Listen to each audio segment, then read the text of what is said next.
Bonsoir à toutes et à tous pour ce webinaire qui est consacré aux forêts et sur un sujet assez particulier justement que va aborder Eva Grill, le microclimat forestier.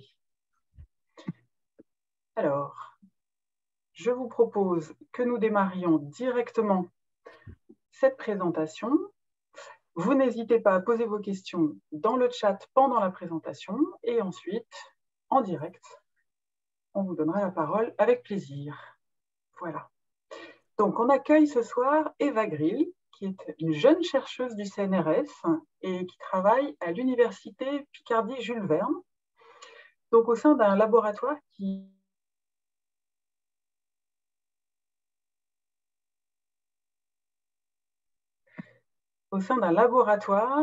est le laboratoire EDISAN, écologie et dynamique des systèmes anthropisés. Ses recherches portent sur le microclimat forestier et plus particulièrement sur son impact sur la biodiversité en contexte de réchauffement climatique. Donc, Eva Grill est particulièrement engagée dans la médiation scientifique et elle nous fait le plaisir de partager ses connaissances et ses travaux justement autour de l'écologie forestière ce soir au travers de ce webinaire. Donc, nous sommes très heureux d'accueillir Eva Grill ce soir et je lui laisse la parole dans quelques minutes, juste après quelques présentations rapides de l'association. Alors Eva, si c'est possible de passer sur les slides. Merci beaucoup. Certaines d'entre vous connaissent certainement notre association, mais peut-être pas. Donc, c'est l'occasion de vous expliquer qu'État Sauvage est une jeune association qui a 3 ans d'existence, qui a une mission, en fait, qui est celle de la préservation de la biodiversité et qui agit sur la France métropolitaine. Donc, nous, on existe vraiment pour éveiller collectivement les consciences, préserver le vivant, retisser du lien avec la nature. Et on essaye de le faire au travers de 2 grands axes, qui sont la sensibilisation justement du public, dont justement ce webinaire fait partie, et puis la préservation des écosystèmes en achetant des forêts que nous laissons en libre évolution, voilà, pour le vivant. Du coup, je veux bien la 2e slide. Voilà, merci beaucoup. Et voilà, c'était juste pour vous rappeler nos missions principales. Et donc, je vais laisser maintenant notre invité se présenter un petit peu plus longuement et surtout présenter ses travaux. Et je vous souhaite à toutes et à tous un excellent webinaire. Donc, bonjour à tous. Merci beaucoup, État Sauvage, pour cette invitation à pouvoir partager mes recherches sur ce webinaire. Donc, comme l'a très bien dit Julie, je travaille sur le microclimat forestier. En gros, ma présentation va être organisée de la façon suivante. D'abord, je vais vous parler du microclimat forestier, qu'est-ce que c'est et quel est son intérêt finalement pour la biodiversité du sous-bois. Ensuite, je vais vous parler du changement climatique et comment est-ce qu'il impacte ce microclimat forestier. Et pour finir, je vous parlerai de mon projet de recherche que je mène actuellement sur le microclimat forestier, justement. Alors, tout d'abord, je vais vous parler principalement, quand je vous dis microclimat, dans microclimat, il y a climat. Et donc, dans les paramètres climatiques majeurs, il y a la température. Je vais vous parler particulièrement de la température, même si d'autres paramètres sont importants, comme l'humidité. Donc ici, moi, je me focalise surtout sur la température. Donc, comme vous le savez sans doute, c'est un paramètre qui est très important pour la biodiversité, pour à la fois le développement des organismes, pour leur fonctionnement, pour aussi les cycles qui peuvent, donc biogéochimiques, donc de manière très générale, par exemple, la dégradation de la matière organique, de la litière de feuilles, etc. Tous ces cycles la température joue un rôle important. Et enfin, pour la répartition des espèces, puisque en fait, on parle en écologie de la théorie de la niche écologique.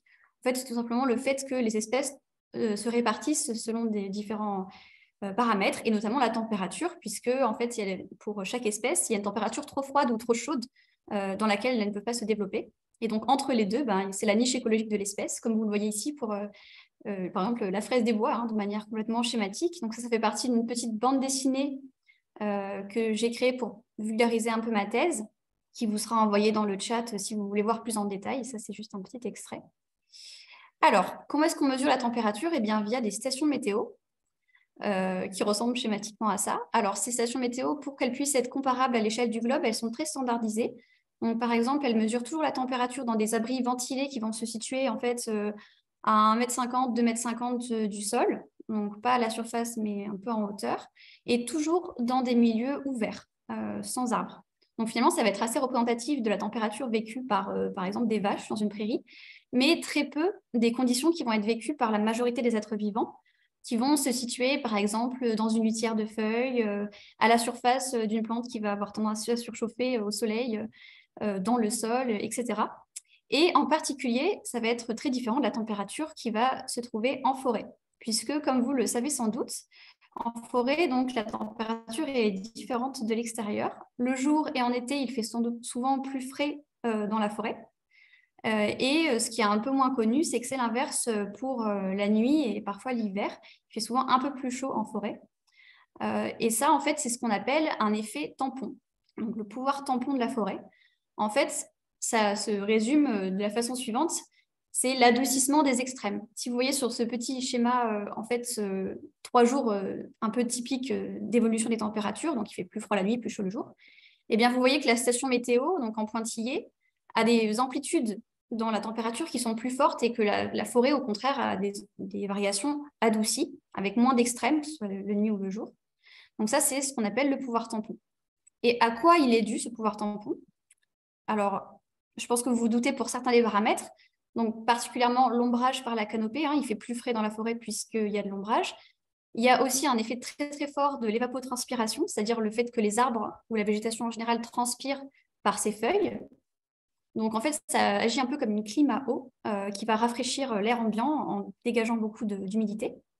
Il y a aussi l'atténuation du vent par les branches qui vont atténuer le vent en sous-bois. Et aussi pour la nuit, le maintien de la chaleur. En fait, en gros, dans la journée, le soleil va chauffer la surface du sol et notamment la forêt. Et la forêt va agir la nuit comme une sorte de couverture qui va retenir un peu la chaleur un peu plus longtemps la nuit, d'où le fait qu'il fait un peu plus chaud la nuit en forêt. Donc tout ça va faire qu'il va y avoir plusieurs degrés de différence entre la forêt et l'extérieur, dans des cas extrêmes jusqu'à 15 degrés de différence qui a pu être mesuré.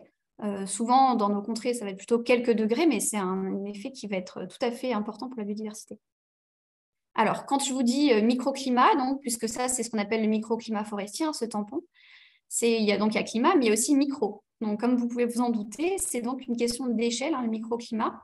Donc, en fait, ça s'oppose au macroclimat, qui va être défini à large échelle, quelques kilomètres, voire une région, un pays. Entre les deux, vous allez avoir ce qu'on appelle le méso- ou topoclimat, qui va dépendre beaucoup du relief et qui va être défini à quelques centaines de mètres, par exemple. Et enfin, le microclimat qui va être défini à fine échelle, donc ça peut être quelques mètres, même certaines études regardent à l'échelle de quelques centimètres, par exemple le dessus ou le dessous d'une feuille. Ça va dépendre du sujet d'étude. Par exemple, si on étudie les pucerons, ça va être important de regarder ce genre de petites échelles. Donc voilà, tout ça, c'est pour vous opposer, pour vous expliquer ce que le macro par rapport au microclimat. Le problème, c'est que, donc, en effet, la plupart des espèces, ce qui va être important pour elles, les conditions dans lesquelles elles vont vivre, ça va être du microclimat, donc vraiment à l'échelle fine, notamment pour tous les animaux qui sont assez petits, mais aussi les plantes qui vont vivre fixées. Cependant, en fait, en tant qu'écologue, on n'a que des cartes qui vont être du macroclimat, c'est-à-dire à assez large échelle. Pour les plus fines des cartes dont on dispose actuellement, elles vont faire 1 km de côté. Donc, c'est, comme vous pouvez vous en douter, des gros pixels, finalement, qui vont masquer beaucoup des dynamiques et des variations à échelle fine dans la température. Alors, or, comme je vous le disais, la biodiversité forestière, elle répond à la température de la forêt et pas à celle qui est représentée par les stations météo à large échelle. Et en HD, c'est encore mieux, en haute définition. Donc, c'est ce qu'on appelle le microclimat. Et pourquoi est-ce qu'on cherche à étudier le microclimat? Eh bien, c'est le contexte du changement climatique. Alors, j'aime bien cette figure parce que je la trouve assez parlante, assez visuelle. En fait, chaque barre, c'est une année et la couleur représente à quel point la température cette année-là a dévié de la moyenne entre 71 et 2000. Donc, plus c'est bleu, plus c'est frais. Et donc, on voit tout de suite la dynamique surtout récente de réchauffement depuis les années 2000, 2010. Et donc, dans ce contexte, en fait, le microclimat forestier, alors qu'il était un sujet qui était quand même connu depuis longtemps, dans le siècle précédent, on a déjà des écrits qui explorent cette thématique. Eh bien, en fait, ce phénomène de réchauffement climatique a mis sur le devant de la scène le microclimat forestier et l'a rendu une thématique de recherche assez à la mode. Je peux vous dire qu'on est beaucoup à travailler dessus dans le monde à l'heure actuelle. On a beaucoup de collègues à l'international. Et par exemple, ce qui est prouvé par cette couverture de Science, donc si vous ne connaissez pas du tout la recherche, sachez que c'est un peu la superstar des revues scientifiques, hein, Science et Nature, c'est les deux grandes revues avec le plus grand impact. Donc, il y a eu récemment un article, donc il y a 2 ans, sur précisément le sujet du microclimat forestier par le changement climatique. Donc, de quoi parle cet article? Eh bien, du fait que la forêt isole la biodiversité des extrêmes climatiques, ça laisserait plus de temps à cette biodiversité pour s'adapter face au changement climatique. Ça lui laisserait plus de temps et ça freinerait finalement les extinctions ou redistributions d'espèces forestières. Donc un effet qui est pas négligeable du tout. Et on parle aussi souvent de micro-refuges. Donc en fait, ça va être des zones qui vont être découplées du macroclimat et qui vont du coup permettre d'avoir des sortes de refuges, hein, c'est ce que ça veut dire, hein, de zones où certaines espèces vont pouvoir subsister alors qu'elles n'auraient pas pu subsister dans les conditions macroclimatiques environnantes. Alors, je vais vous parler un peu des effets justement du changement climatique sur la forêt, puisqu'on sait qu'elle va avoir un effet donc intéressant potentiellement pour les espèces, mais comment est-ce que la forêt va être impactée au niveau de son microclimat par le changement climatique? Il y a 2 types d'effets. Donc rapidement, on va voir les effets directs, mais après, vous allez voir qu'il y a plein d'effets indirects du changement climatique. Donc l'effet direct, il est plutôt rassurant, c'est de se dire qu'en fait, donc, il y a des études qui montrent notamment une assez récente qui vient de sortir, qui montre que l'effet tampon, il va être amené, d'après ce modèle en tout cas, à augmenter légèrement dans le futur. C'est-à-dire qu'on aurait une plus grande différence entre l'intérieur et l'extérieur des forêts dans le futur avec le réchauffement climatique. Donc, ce n'est pas un effet énorme, hein, mais 0,3 à 0,6 degrés, ce n'est pas négligeable quand on regarde la distribution des espèces, selon le scénario du futur, hein, si on réduit plus ou moins les émissions. Donc, ce qui voudrait dire que les forêts vont avoir tendance à se réchauffer aussi, mais plus lentement que les milieux ouverts. Toutefois, ça dépend évidemment de si on maintient ou non le couvert, et donc arboré bien sûr, mais aussi de la disponibilité en eau. Pourquoi? Parce que quand il y a une sécheresse, les arbres ils vont fermer en fait ce qu'on appelle les stomates, c'est par là qu'ils laissent échapper l'eau dans leurs feuilles. Et donc, ça va finalement, c'est comme si la clim à eau tombait en panne, si vous voulez, il y aura quand même un effet microclimatique qui est bien moindre lorsqu'il y a une sécheresse. Donc voilà, ça c'est des grandes questions qui agitent un peu la communauté à l'heure actuelle. Et après, il y a plein d'effets qui sont indirects. Donc les effets indirects, alors là, vous avez une figure un peu compliquée, mais normalement, on vous l'enverra dans le chat pour que vous puissiez regarder plus en détail. Donc c'est en anglais, mais s'il y a des termes que vous ne comprenez pas, n'hésitez pas à la fin, quand on aura le temps pour discuter de toute façon, à regarder plus en détail. C'était juste pour vous montrer justement qu'il y a plein de paramètres à prendre en compte dans ces effets indirects. Pourquoi? Parce que le changement climatique, à la fois avec le réchauffement, mais de manière générale plein d'autres petits effets annexes, il va impacter le couvert arboré, donc le microclimat. Donc notamment via les tempêtes qui vont être amenées à augmenter, les sécheresses, les canicules, les dépérissements massifs dont on va parler, le décalage des saisons, etc. Et de plus, il y a des boucles qui se créent parfois dans ces phénomènes, ce que vous voyez parfois dans cette figure, avec ce qu'on appelle des rétroactions qui vont amplifier certains phénomènes. Donc, comme petit exemple, si on a des sécheresses qui augmentent, eh bien, on va avoir davantage de risques de feu. Et si on a un feu, eh bien, on a une perte du couvert et de l'effet microclimatique, donc une amplification des extrêmes de température, donc une augmentation des sécheresses et de leur impact localement. Donc voilà, ce genre de boucles. Il y a aussi des boucles très intéressantes à décrire, mais que je ne détaillerai pas ici parce que je n'ai pas le temps. Mais si vous avez des questions, il n'y a pas de souci sur l'albédo et pourquoi ce n'est pas une bonne idée de planter des arbres partout. Et pour finir, face à ces différents phénomènes, voilà, par exemple les feux, les sécheresses, les tempêtes, la gestion sylvicole, elle s'adapte. Mais en fait, les recommandations pour ces différents phénomènes, elles ne sont pas forcément raccord avec le maintien du microclimat. Donc ça, on va détailler un peu après. Alors, pour ce qui est des dépérissements, vous voyez ces images, peut-être que ça vous évoque certaines images des JT dont on parle depuis quelques années, des grands dépérissements. Donc là, ça se passe au Canada, mais ça aurait bien pu être la même chose, par exemple, dans le Grand Est ou ailleurs, en France. On a eu des dépérissements massifs, par exemple, d'épicéas. Alors souvent, quand on a des grandes quantités d'arbres comme ça qui dépérissent, ça va être à cause des sécheresses, donc des ruptures hydrauliques, puisque en fait, dans ces cas-là, il va y avoir des petites bulles d'air qui vont se placer dans la sève, enfin dans les conduits de sève des arbres, qui vont empêcher justement que la sève puisse aller jusqu'aux feuilles dans les arbres, ce qui va causer la mort éventuellement à la fin de l'arbre. Et il n'y a pas que la sécheresse, évidemment, mais le changement climatique va favoriser la prolifération de certains ravageurs des arbres, parce que, par exemple, la hausse de température va accélérer leur cycle de développement. C'est notamment le cas pour les hannetons. Et puis, je ne sais pas si vous connaissez les scolites également, c'est eux qui sont la cause de ces dépérissements d'épicéas. Et dans ce cas-là, on parle de maladie de faiblesse. En fait, c'est tout simplement le fait qu'il y ait certains ravageurs qui vont avoir un rôle drastique qui va mener à la mort de l'arbre quand il est déjà affaibli. Donc, en fait, quand on combine plusieurs facteurs de mortalité, comme par exemple pour les épicéas, ça va être la sécheresse plus les scolites, ben, on augmente les chances de mort de l'arbre. Alors, pour ce qui est de la gestion du risque, donc là, vous avez une photo que j'ai prise à Montpellier. Moi, je viens de Montpellier, donc les feux, je connaissais bien. C'était juste en face de chez moi. J'étais aux premières loges. Donc, mais ça, c'est pas seulement dans la Méditerranée, hein, même si c'est beaucoup le cas à l'heure actuelle, ça va être amené à augmenter. Donc, c'est un risque qui est pris très au sérieux par les forestiers. Donc, le problème, bien sûr, c'est que quand on a un feu, eh bien, on réduit très drastiquement le couvert forestier, donc le microclimat. C'est la même chose pour les tempêtes qui peuvent complètement enlever le couvert, enfin, en tout cas, faire tomber tous les grands arbres. Et donc, face à ça, qu'est-ce qu'on peut faire? Alors, on ne peut pas empêcher les tempêtes, bien sûr, de se dérouler. Les feux, c'est compliqué aussi, même si on peut lutter contre les départs de feu. Mais on peut intervenir en foresterie sur la vulnérabilité des peuplements. Par exemple, pour les feux, il est souvent conseillé de défricher le sous-étage pour pas qu'il y ait trop de combustible.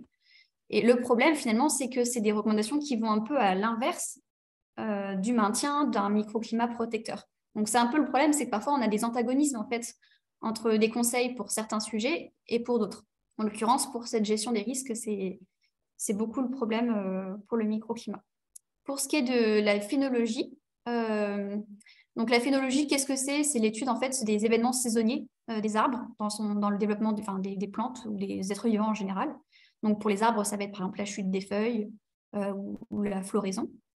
Il va y avoir des effets avec le changement climatique, par exemple des gelées précoces ou tardives qui peuvent parfois complètement endommager le couvert forestier. Il peut y avoir un jaunissement et une chute des feuilles anticipée. Vous voyez sur l'image qui est dessous, c'est une image que j'ai prise sur le terrain en forêt de Mormal. Et vous voyez qu'il y a des feuilles de hêtre par terre qui sont encore vertes. Donc ça, c'est pas normal parce que normalement, quand on voit des feuilles tomber, elles sont souvent jaunes, oranges. C'est parce que l'arbre a eu le temps, normalement, quand il est bien organisé, de récupérer la chlorophylle, qui est un élément coûteux pour l'arbre. Et donc, quand elles tombent vertes, c'est plutôt qu'il y a eu que l'arbre a fait tomber ses feuilles pour ne pas perdre trop d'eau, mais de manière un peu précipitée et qui lui coûte cher. Donc ça, bien sûr, ça va influencer le microclimat. Hein. Si pendant l'été, donc là c'était en juillet ou en août, mais bon, c'est un moment où il y avait encore des feuilles d'habituellement. S'il n'y a plus de feuilles, bien sûr, ça impacte beaucoup l'effet tampon du couvert. Et pour finir, il y a aussi le phénomène d'augmentation de la longueur de la saison de végétation. En fait, quand il y a des plus grandes chaleurs au printemps, bah, l'arbre va avoir tendance à débourrer plus tôt, donc mettre ses bourgeons, faire s'ouvrir ses bourgeons plus tôt. Et ça va beaucoup impacter notamment la flore vernale, c'est-à-dire qui pousse au printemps. Dans les forêts, en fait, je ne sais pas si vous êtes déjà promené en forêt au printemps, mais il y a parfois des tapis de fleurs, par exemple des anémones des bois, des jacinthes. Ce sont des plantes qui vont avoir un cycle très rapide au printemps et profiter en fait du moment où il y a déjà des températures qui s'adoucissent, mais où les arbres n'ont pas encore mis leurs feuilles. Donc, elles ont suffisamment de lumière. Et en fait, dans ce contexte-là, il va y avoir un problème de décalage justement de la phénologie qui va beaucoup impacter les espèces du sous-bois. Alors, petit quiz pour vous. Le premier, j'ai trois questions comme ça à vous poser. Vous pouvez répondre dans le chat si vous avez une idée. À votre avis, à quelle saison les bourgeons sont mis en place par l'arbre? Alors, allez-y, il n'y a pas de... À l'automne, me dit AML. Qui dit mieux? Automne, août, été. été, automne. Ah, mais vous êtes partagés sur la question. Alors, il faut savoir que dans hiver, ok, une autre réponse encore. Ah oui, c'est vraiment varié. Il faudrait faire des statistiques. Donc, alors, il faut savoir qu'on le voit pas souvent, mais en effet, donc certains d'entre vous avaient raison, c'est dès l'été que les bourgeons sont mis en place par la plante. Donc, avant même la chute des feuilles, l'arbre prépare sa saison de végétation à venir. Et c'est pour ça que, enfin, c'est une des raisons pour laquelle l'été, finalement, c'est une saison qui est très importante pour l'arbre, parce qu'elle est contraignante en termes de chaleur, de sécheresse, etc. Mais c'est un moment important pour lui où il crée déjà son avenir. Alors, une petite slide où j'ai beaucoup de choses à dire. Je vais essayer d'être rapide.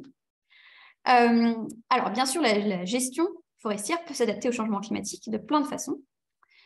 Il y a un rôle très important, évidemment, de la structure et du sous-étage. Ça, c'est très vrai pour le microclimat qui va dépendre beaucoup de la structuration verticale du couvert. Pourquoi est-ce que le sous-étage est important? Eh bien, c'est comme si vous aviez une isolation dans votre maison.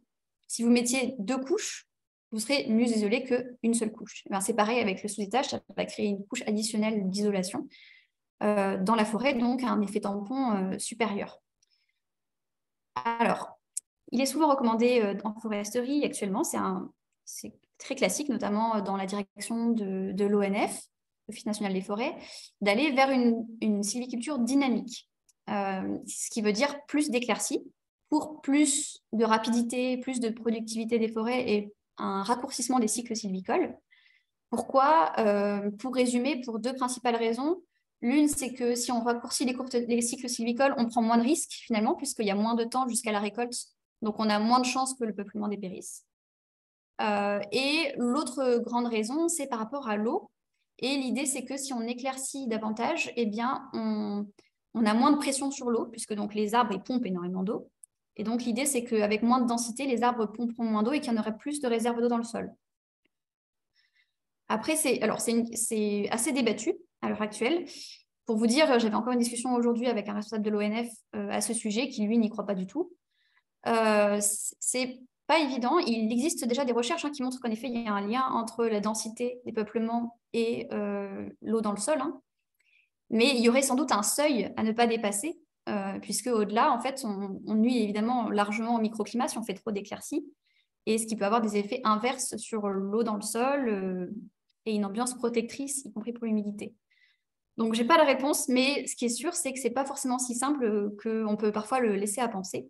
Et notamment, il y a un grand rôle du sous-bois et de la végétation herbacée. Alors, il y a la question très vaste de est-ce qu'il faut planter ou régénérer naturellement? Si vous voulez, on pourra davantage en discuter pendant la discussion, puisque ça va impacter évidemment aussi le microclimat et la résistance des peuplements au changement climatique. Est-ce qu'on fait les coupes à blanc ou du pont vert continu? Ça, c'est aussi une très grande question, sachant que ça, c'est un peu les 2 extrêmes, entre guillemets, mais que souvent, c'est plutôt un intermédiaire. Quand on regarde les gestions en futaies régulières, classiquement, il n'y a pas forcément une coupe à blanc complète, mais on va avoir progressivement des éclaircies avec des semenciers qui restent, comme vous le voyez sur la première image, par exemple, où on a une représentation de grands chênes qui vont être des semenciers et puis un petit couvert de semis de chêne dessous, puisque les chênes sont des essences qui ont besoin de beaucoup de lumière pour se régénérer. Donc, on ne peut pas vraiment faire un tout petit trou dans la forêt pour espérer avoir des semis de chêne qui survivent. Donc, voilà, si vous voulez, on en discutera davantage par la suite. Mais il faut savoir que parfois, les coupes sont aussi la dernière issue du forestier, notamment quand il y a des problèmes sanitaires, typiquement sur le frêne, la calarose du frêne. Quand on a des problèmes comme ça dans des peuplements, parfois, c'est nécessaire de faire des coupes. Donc bref, voilà, on en rediscutera si vous voulez, mais évidemment, la coupe à blanc, c'est un peu le niveau 0 pour le microclimat, forcément, on annule tout son effet. Et enfin, la futée régulière ou irrégulière. Alors, parfois, j'entends chez les personnes intéressées par l'environnement que la futée irrégulière, c'est un peu la panacée. Mais il faut faire bien attention puisque une futée irrégulière, déjà, il y a plein de catégories, mais en gros, ça veut dire ici des différentes tailles d'arbres. Donc, c'est-à-dire une futée régulière, ce serait toujours le même diamètre, plus ou moins, en tout cas pour les arbres objectifs, alors que la futée irrégulière, il y aurait un peu toutes les classes de diamètre au même endroit. Il faut savoir que si on veut faire de l'irrégulier pied à pied, donc avec vraiment toutes les classes de diamètre mélangées, ça demande énormément d'intervention. Il ne faut pas s'imaginer que ça va être une gestion complètement, on laisse la nature faire. Il faut justement tout le temps intervenir si on veut garder ces classes de diamètre mélangées. Alors que la futée régulière demande un peu moins d'intervention à ce niveau-là. Après, il y a d'autres types de gestion irrégulière, comme les gestions irrégulières par bouquet. Mais ça, voilà, on y reviendra si vous voulez davantage par la suite. Et donc, en parlant de non-gestion, quel est l'impact de la non-gestion justement sur le microclimat? Alors, les forêts vieillissantes, déjà, il y a une étude qui a été faite sur le dépeuplement de sapins et de douglas d'Amérique du Nord qui montre que les forêts vieillissantes sont plus fraîches que des forêts matures, donc qui pourraient avoir les mêmes types de diamètre, mais qui ont en fait moins de biomasse totale. Et puis, il y a une étude vraiment toute récente qui vient de sortir, qui est une étude vraiment globale. Ils ont regardé à l'échelle du globe grâce à des données satellitaires et ils ont montré que les forêts protégées sont en moyenne légèrement plus tamponnées pour la température que les autres forêts. Donc ça, c'est intéressant aussi à noter. Ce qui serait dû à leur plus grande complexité structurelle et leur plus faible niveau de perturbation. Mais bien sûr, ça, c'est des conclusions à l'échelle globale qui ne sont pas forcément à traduire au cas par cas. Localement, c'est bien sûr pas si simple, par exemple, puisque si on laisse une forêt sans la gérer, évidemment, il va y avoir au bout d'un moment des dynamiques d'effondrement. Et donc, une forêt qui aurait été laissée longtemps sans gestion ne sera pas forcément plus tamponnée qu'une forêt dense dans certains stades de futée régulière. Voilà, donc il faut bien se rendre compte que ce n'est pas si simple, évidemment. Et bien sûr, si on parle d'une mise sous cloche un peu de manière caricaturale, eh bien, on ne peut pas répondre, évidemment, à toutes les demandes sociétales sur la forêt, telles que la production de bois ou les usages récréatifs de la forêt. Le fait d'aller se promener en forêt, par exemple. Ce qui n'est pas possible dans une forêt complètement mise sous cloche. Alors, le choix des essences d'arbres est très, très important pour le microclimat et pour la résistance au changement climatique. En particulier, pour le microclimat, un chêne ne vaut pas un hêtre qui ne vaut pas un pin sylvestre. Alors, la petite question, si vous voulez dans le chat, à votre avis, lequel fait le plus d'ombre? Comment est-ce que vous les classeriez de celui qui fait le moins d'ombre à celui qui fait le plus d'ombre entre le chêne, le hêtre et le pin sylvestre? Sachant qu'en science, on a ce qu'on appelle le shade casting ability, c'est une sorte d'index qui est entre 1 et 5, qui qualifie un peu est-ce que l'arbre fait beaucoup d'ombre ou peu d'ombre. Est-ce que vous avez des idées dans le chat là-dessus? Lequel fait le moins ou Alors, donc, vous l'avez classé comment Je vois que Julie a répondu. C'était dans quel sens? Être chêne-pin. Du plus d'ombre au moins d'ombre. OK. Pareil pour Abo.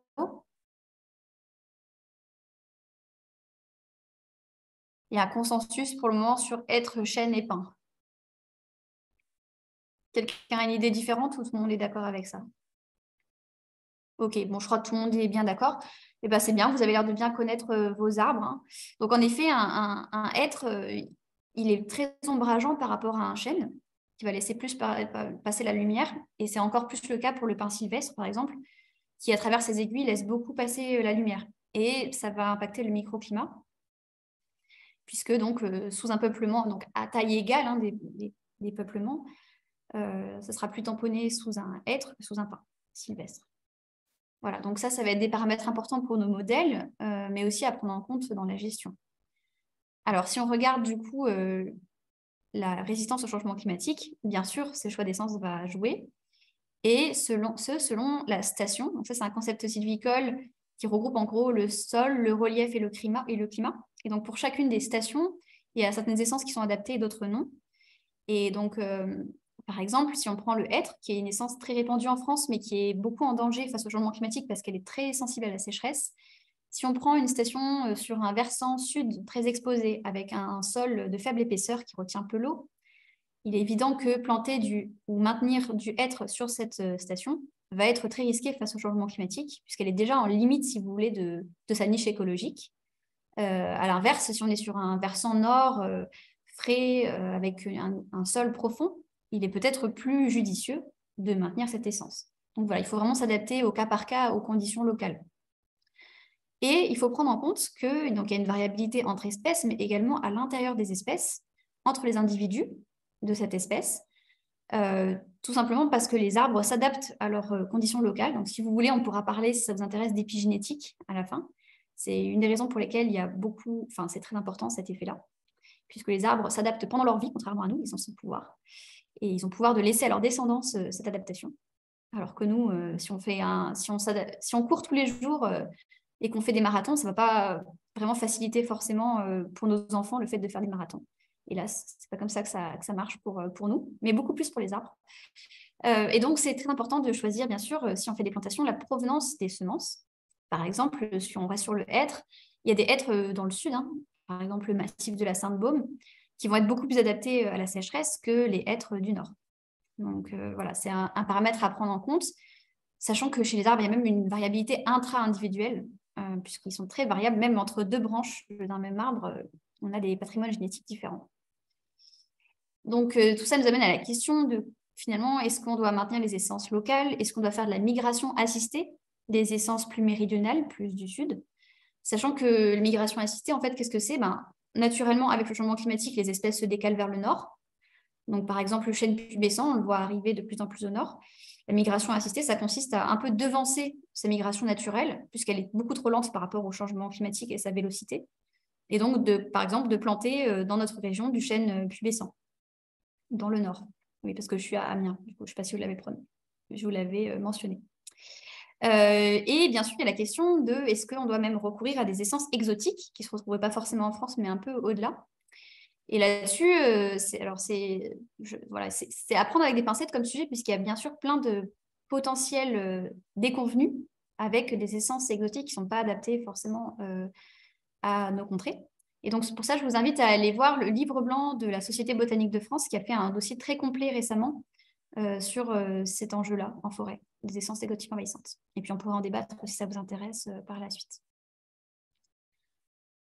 Alors, pour finir sur les essences d'arbres et les effets du changement climatique, etc., l'idée, ce serait pour la planification de varier les espèces d'arbres. Pourquoi? Puisqu'il semblerait, alors ce n'est pas si simple pour toutes les études, mais en tout cas pour celle-ci, ça va montrer, qu'à couvert égal, une plus grande diversité d'essences permettrait un meilleur effet rafraîchissement. Alors, ça serait dû notamment au fait qu'il y aurait une meilleure complémentarité entre les espèces et donc au total, plus de surface foliaire et donc plus d'effets tampons.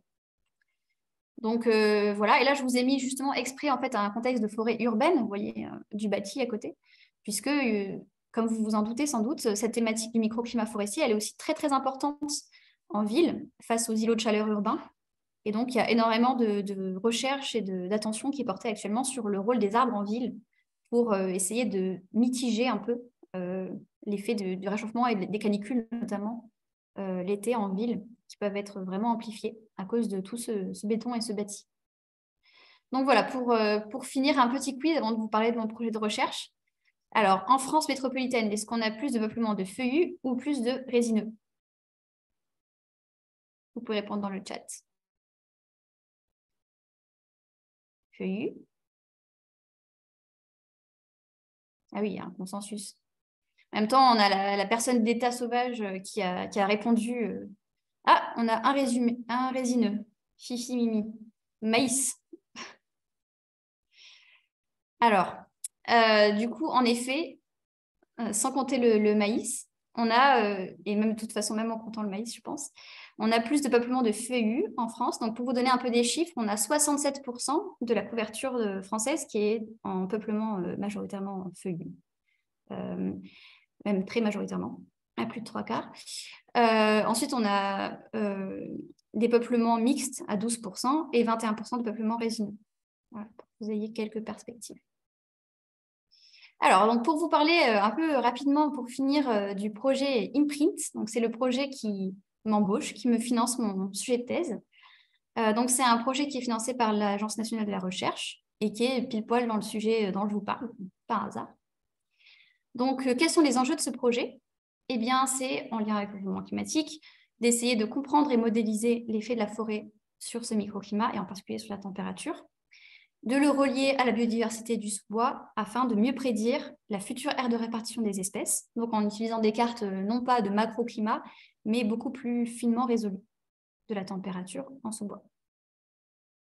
Donc, quels sont nos sites d'études? Puisque donc, on va sur le terrain, on n'est pas des scientifiques qui restons dans les labos tout le temps, même si on passe beaucoup de temps derrière l'ordinateur. Donc, on va aussi des fois chausser nos chaussures de terrain et puis partir prendre des données de terrain, hein, ce qui est important pour faire des modèles.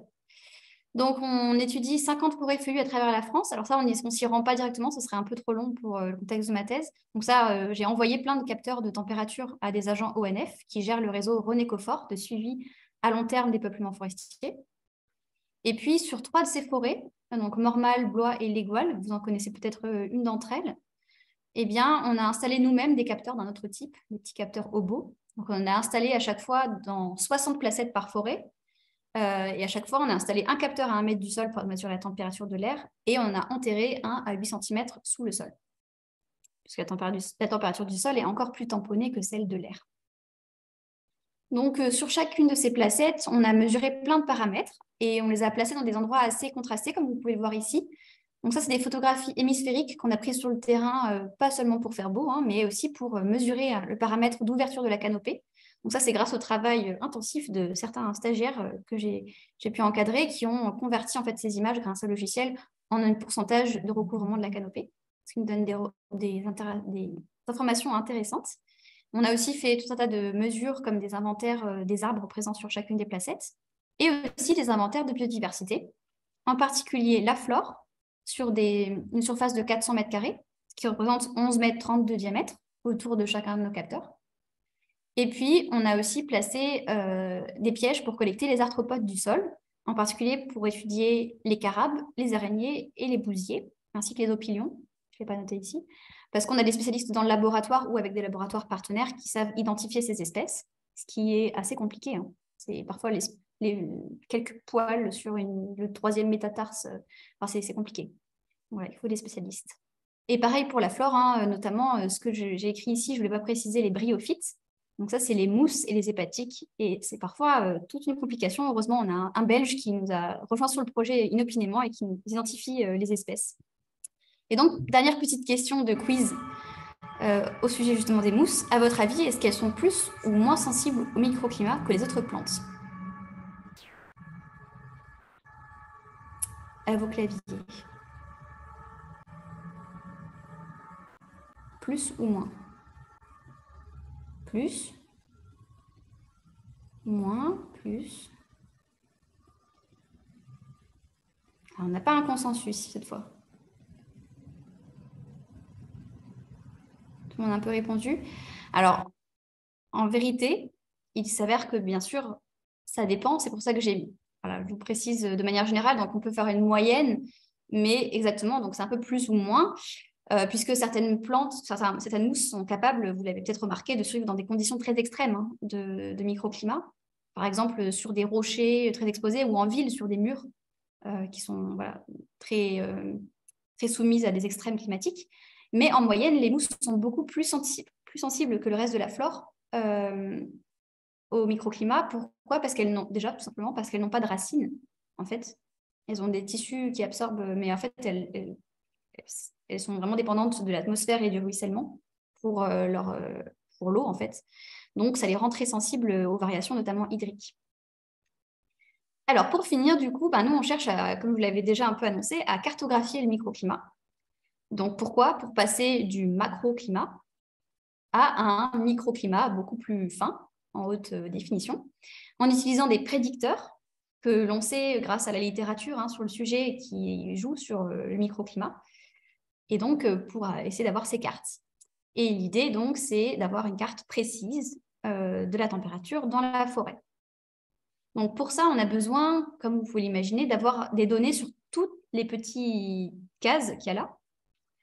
C'est-à-dire que, par exemple, tout à l'heure, je vous ai parlé de photo hémisphérique, mais vous imaginez bien que sur une forêt, par exemple, comme la forêt de Blois, que je vais vous montrer, qui fait plus de 2700 hectares, eh bien, on ne peut pas aller tous les 10 mètres faire une photographie hémisphérique. Vous doutez bien que ce serait un travail beaucoup trop faramineux et on n'a pas tellement les moyens. Donc, en fait, on a besoin d'utiliser d'autres sources de données et pour ça, on utilise la télédétection, c'est-à-dire la détection à distance.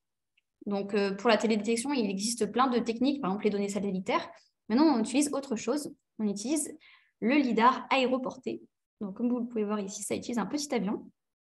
Donc ça a pris beaucoup de notre budget du projet Imprint.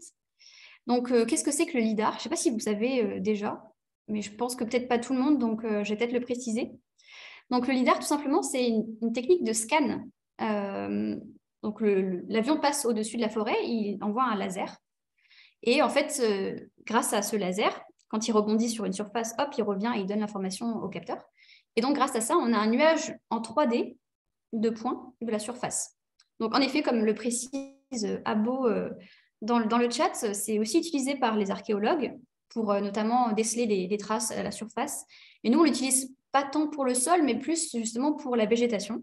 Voilà, c'est pour ça qu'on passe ici plutôt en été d'ailleurs. Après, ça dépend des recherches. Maintenant, on est passé en été sur nos forêts. Et donc, qu'est-ce qu'on fait de ce nuage de points? Donc, c'est une quantité faramineuse d'informations. Vous n'imaginez pas la quantité de points, il y a des milliards de points quoi, sur 2700 hectares, fois plusieurs fois. Donc, en effet, qu'est-ce qu'on fait de tout ça? Donc, on le réduit à ce que vous voyez ici, c'est-à-dire un profil de densité de plantes, le PAD. Et en fait, c'est la quantité de points par tranche de hauteur, hein, comme vous pouvez le voir ici, ce petit profil qui résume un peu la densité de points. Et donc, voilà les 3 métriques qu'on a choisies ici pour cette étude. Donc, vous allez voir, la première est facile à comprendre, hein, c'est la hauteur maximale. La deuxième, c'est ce qu'on appelle le Plant Area Index. Donc, en fait, c'est l'air sous la courbe de cette courbe de PAD. Et c'est un peu, si vous voulez, une approximation de la biomasse totale. Et enfin, on a une métrique qui est le VCI, le Vertical Complexity Index. Donc là, c'est une métrique de complexité verticale qui est dérivée des métriques de Shannon pour l'équitabilité. Je pense que ça vous dit peut-être rien. En tout cas, retenez juste que quand on a un fort VCI, c'est qu'on a une plus grande complexité verticale. Donc, on a de la végétation sur tout le profil de hauteur. Alors que si on a un faible VCI, c'est que finalement, la majorité des points sont concentrés sur une seule tranche de hauteur. Donc, par exemple, on n'a qu'un couvert arboré sans sous-étage. Donc, qu'est-ce qu'on fait avec ces 3 métriques? Eh bien, hop, voilà, donc on les calcule déjà sur des pixels de 10 mètres de côté, ici sur la forêt. On a comparé plusieurs tailles, mais c'est ce qui ressortait bien. Et donc, qu'est-ce qu'on en fait? Donc, on part de ce nuage de points en 3D. On calcule sur des pixels de 10 mètres sur toute la forêt. Là, c'est la forêt de Blois. Les 3 métriques. Alors, c'est le log de la hauteur. Si vous voulez plus de détails, je vous expliquerai. C'est pour prendre en compte un effet non linéaire de la hauteur. Donc, le PAI, le VCI et la hauteur max. Et tout ça, on l'utilise dans des modèles, d'où l'intérêt d'être allé poser des capteurs de température dans la forêt pour pouvoir relier ces métriques calculées dans nos 60 points avec la température réellement mesurée, le microclimat. Et donc là, R carré, je ne sais pas si ça vous parle, en gros, c'est le pourcentage de variabilité de notre modèle. Quand il est fort comme ça, on est content parce que ça veut dire que notre modèle, il explique plutôt bien. Il explique 91% de la variabilité observée. Et donc, avec ce modèle, eh bien, on peut mixer les 3, si vous voulez, et faire une carte de l'effet tampon de la forêt. Donc, c'est en gros, en bleu ici, les zones où il y a un effet tampon fort. En jaune, c'est là où il n'y a pas vraiment d'effet, c'est-à-dire que la température, elle va être un peu la même que dans la station météo. Et en rouge, finalement, ça va être un peu l'inverse, ça va être des zones où la température est amplifiée, il y a plus d'extrêmes que dans la forêt. Voilà. Du coup, c'est une carte qui va être assez utile pour informer la gestion, par exemple parce que les phases de régénération de la forêt sont des phases assez sensibles pour les extrêmes climatiques, à la fois pour le gel ou les canicules. Donc pour la gestion, mais aussi pour la conservation des espèces, donc l'observation de la diversité et de la répartition des espèces à l'échelle d'un massif forestier, par exemple, ou pour faire des plans de conservation, ou bien pour l'aménagement du territoire, parce que par exemple, là, c'est une forêt qui est juste à côté de la grande ville de Blois, donc pour repérer des aires de fraîcheur, etc., etc. Ça peut être des cartes qui sont assez utiles. Donc ça, c'est mon travail en ce moment, d'essayer d'écrire un article avec mes collègues sur ce sujet. Donc, pour finir, qu'est-ce qu'on peut faire pour le microclimat face au changement climatique? Petit résumé. Surtout, se méfier des solutions simples et universelles, parce que comme vous l'avez vu, il y a parfois des antagonismes, des effets complexes. Et par exemple, planter des arbres, ce qu'on entend souvent pour lutter contre le changement climatique, eh bien, ce n'est pas forcément bénéfique, ça dépend où, ça dépend lesquels, ça dépend des conditions locales. Et avant tout, moi, je recommande toujours de préserver l'existant, puisque avant d'arriver au stade que vous voyez là, d'un vieil arbre tout moussu, eh bien, il va falloir attendre un moment.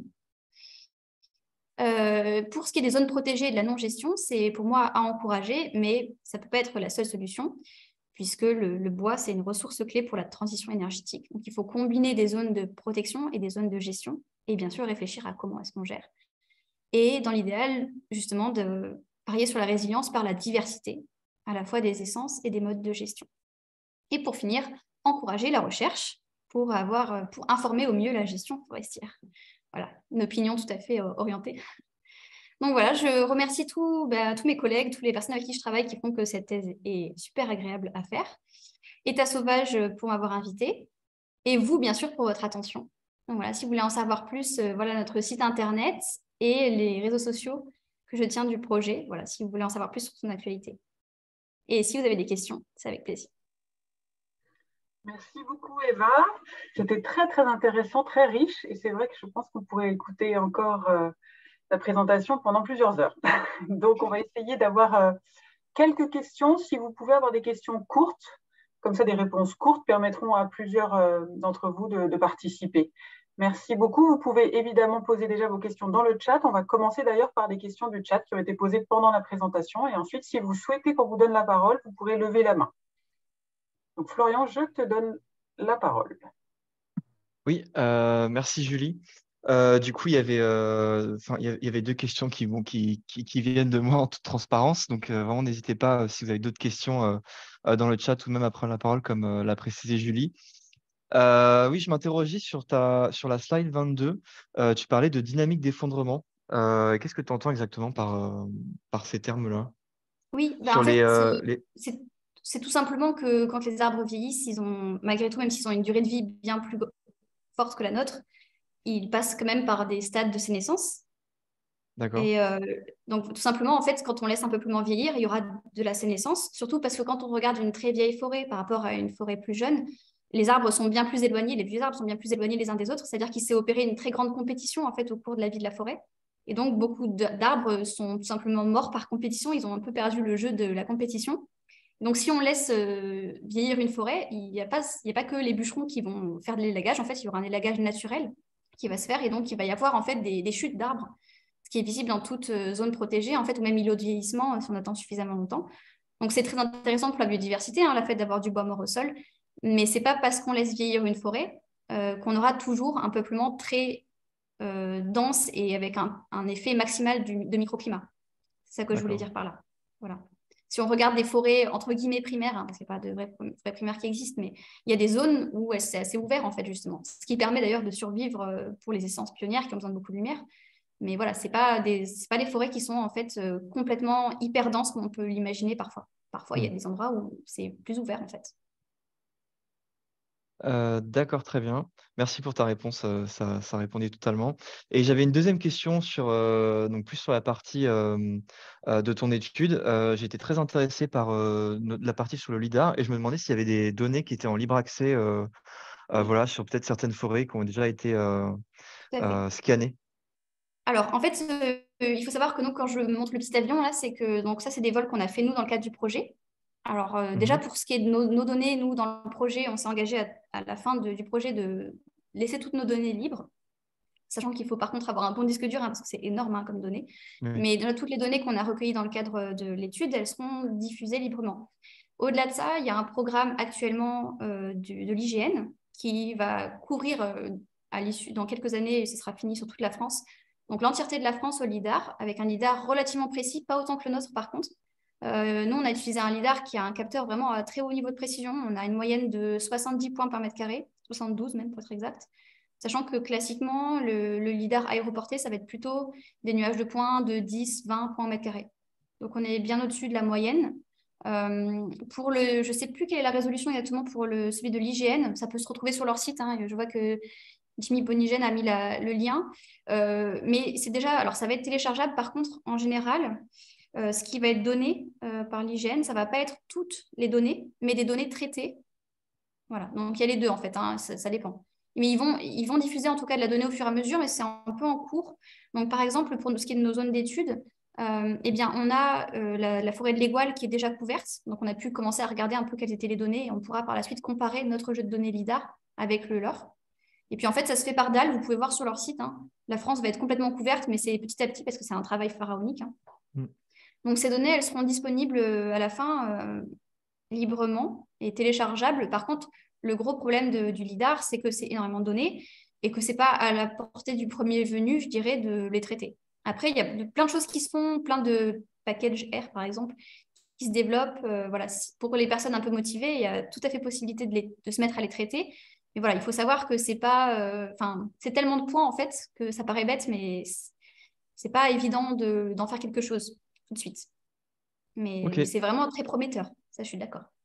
ok, bah Et je merci vous beaucoup encourage pour. à tous à vous former là-dessus, à aller voir ce qu'on peut faire avec, ne serait-ce qu'aller voir sur le site de l'IGN, parce qu'ils ont déjà mis quelques petites données qui sont un peu focalisées sur certaines zones. Par exemple, ils font ça aussi sur les villes, hein, donc on peut aller voir l'amphithéâtre, je sais pas, de Nîmes ou quoi. Enfin, on peut voir aussi à quoi ressemblent les bâtis avec ça, ou quelques forêts. Ils ont mis quelques zones en téléchargement libre, si vous voulez voir à quoi ça ressemble.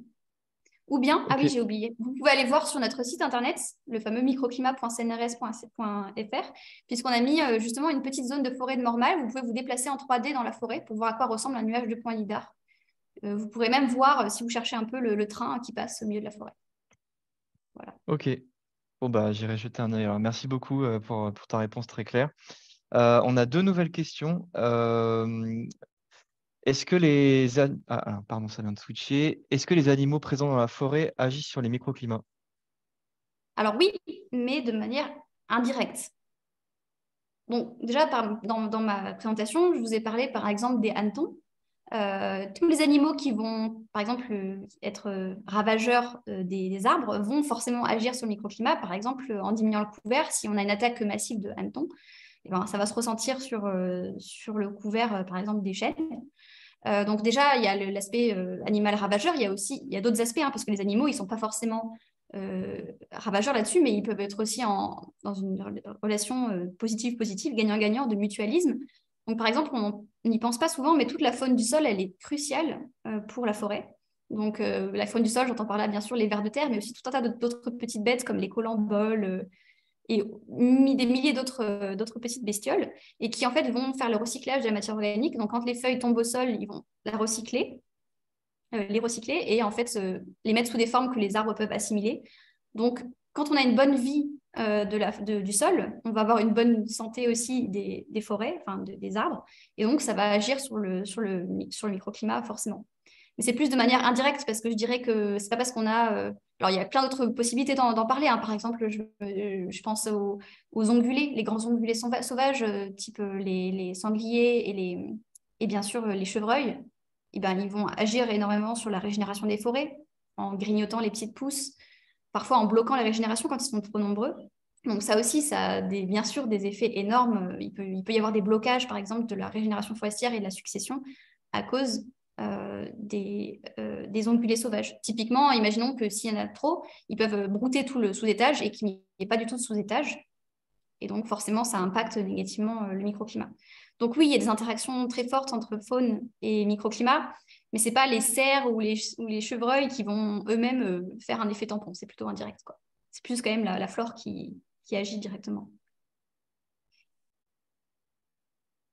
Ok, merci Eva pour ta réponse. On a une dernière question. Ah, est-ce qu'une petite surface forestière a déjà un effet tampon? Oui, alors oui et non. C'est-à-dire que oui, en effet, même une petite surface. De toute façon, je pense que vous le savez tous, quand vous avez, même si, imaginons une place dans une ville, si vous mettez un seul arbre, bah, c'est déjà mieux que rien, entre guillemets, hein. Sous cet arbre, vous allez voir une différence avec l'ombrage sous cet unique arbre. Mais évidemment, un arbre isolé ou un petit bois n'a pas le même impact qu'un très grand bois, une très grande forêt, parce qu'il y a un effet de masse, en fait. Et puis, si vous voulez, quand on a une forêt très fragmentée, ça veut dire qu'on va être proche des lisières de la forêt. Et plus on est proche des lisières, moins on est tamponné. Donc, si vous avez une forêt qui est très, très morcelée, elle sera forcément moins tamponnée qu'une forêt, qu'être au cœur d'une grande, grande forêt. Donc, la réponse est oui, une petite surface forestière a déjà un effet tampon, mais il est moindre par rapport à une très grande surface forestière. Pour autant, dans l'unité, par exemple, on a eu récemment une étude, je crois l'année dernière ou il y a 2 ans, qui est parue, qui montre que les petits bois ont un effet très important, alors de manière générale, hein, sur les services écosystémiques divers et variés, c'est-à-dire qui vont rendre plus de services en fait, à surface égale que les grands bois, parce que justement, leur rôle est majeur dans les matrices paysagères où il y a peu de forêt. Enfin voilà, pour plein d'impacts. Je vous donnerai aussi, si ça vous intéresse, je vous donnerai le lien vers cette étude, si vous êtes intéressé par les petits bois. Merci pour ta réponse. Alors, je vois qu'il y a une question. Voilà, ouais, Je j'allais rebondis là-dessus. compléter. Oui. Je te laisse compléter Parce que du du coup. coup, il y a quelqu'un qui me demande est-ce que ça vaut pour les haies? Et oui. Alors, on a plein d'études dans l'unité sur les haies et sur leur rôle, qui est majeur pour la connectivité des paysages, etc. Et oui, dans l'unité de recherche, donc pas moi directement, mais mes collègues, ils ont étudié beaucoup les haies et leur microclimat. Donc, en effet, il y a un microclimat, bien sûr, différent dans les haies par rapport à l'extérieur des haies.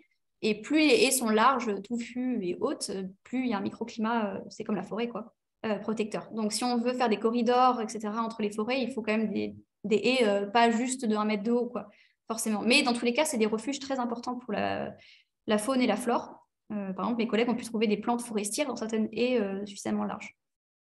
Voilà. Donc, oui, il y a un microclimat dans les haies. Mais voilà, c'est pas la même chose, bien sûr, une haie par rapport à un grand bois. Encore une fois, c'est une question de gradient, quoi. Ok. Et on me Bah, demande aussi si je connais le projet Life Forecast. Oui, j'ai entendu parler. Je ne participe pas directement. Il y a beaucoup de choses qui se font en fait dans le monde forestier. C'est un projet parmi d'autres. Les effectifs, par exemple, à l'ONF consacrés à la lutte ou l'adaptation au changement climatique, c'est, je crois, 85% de toute la R&D de l'ONF. Donc, vous voyez, les forestiers sont préoccupés par cet aspect. Alors, on me demande aussi si l'intervention sur l'humidité n'est pas aussi très importante. Si, tout à fait. C'est pour ça que je vous précisais d'entrée de jeu que j'allais vous parler de la température, mais que c'est qu'un paramètre parmi d'autres, et que notamment l'humidité, c'est extrêmement important, notamment parce que je vous parlais du rôle des sécheresses sur les arbres, mais pour toute la biodiversité, l'humidité, c'est extrêmement important. Et en plus, les deux sont liés, donc c'est pas facile de dissocier les deux paramètres. Oui, l'humidité, c'est très important. Et c'est pour ça que je vous disais que la sylviculture dynamique, c'est pas si simple de savoir à quel point c'est une bonne idée ou pas. Parce que justement, il y a un effet sur l'eau, mais jusqu'à quel point, voilà, c'est très compliqué. Mais il y a des gens qui s'intéressent directement à l'humidité. Moi, dans ma thèse, c'est plus la température. Mais il y a des gens qui le font, heureusement. ok. Merci Eva pour toutes ces précisions. Je pense qu'on a fait le tour de l'ensemble des questions. Donc Julie, je vais te repasser la main peut-être pour la conclusion. Et en fait, j'ai une question. Ah, bah vas-y. Du coup, en fait, tout à l'heure, il était question effectivement de plantation et de choisir judicieusement effectivement les sites sur lesquels planter, notamment pour des questions d'albédo. Est-ce qu'il est possible de revenir un tout petit peu sur ce point? Oui, en effet, je ne l'ai pas du tout détaillé par manque de temps un peu. J'ai plein de choses à dire. Donc, parmi les rétroactions qui peuvent être négatives avec le changement climatique, en particulier dans les zones boréales, la toundra, etc., mais c'est aussi le cas dans nos contrées. L'albédo, c'est un paramètre qui est parfois oublié, mais qui est majeur. En fait, qu'est-ce que c'est l'albédo? C'est à quel point on réfléchit en fait la lumière du soleil. Donc, typiquement, avec du blanc, on va réfléchir une majorité des rayons du soleil, alors avec du noir, on va absorber une majorité.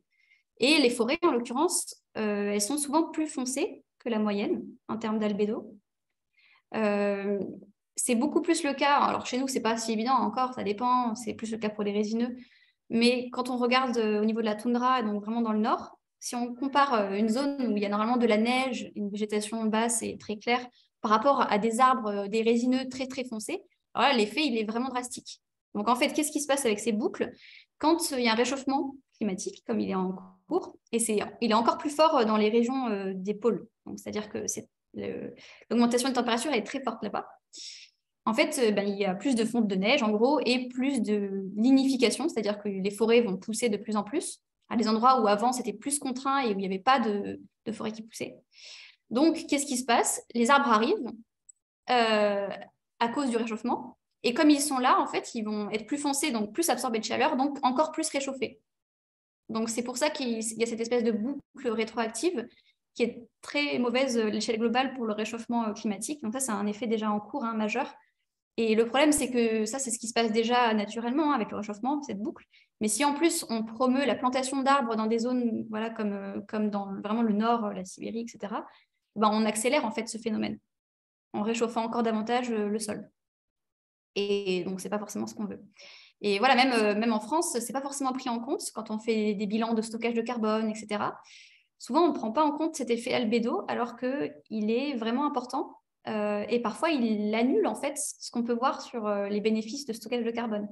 C'est-à-dire que parfois, on peut se dire, ah oui, super, on stocke tant de pourcents de carbone, etc.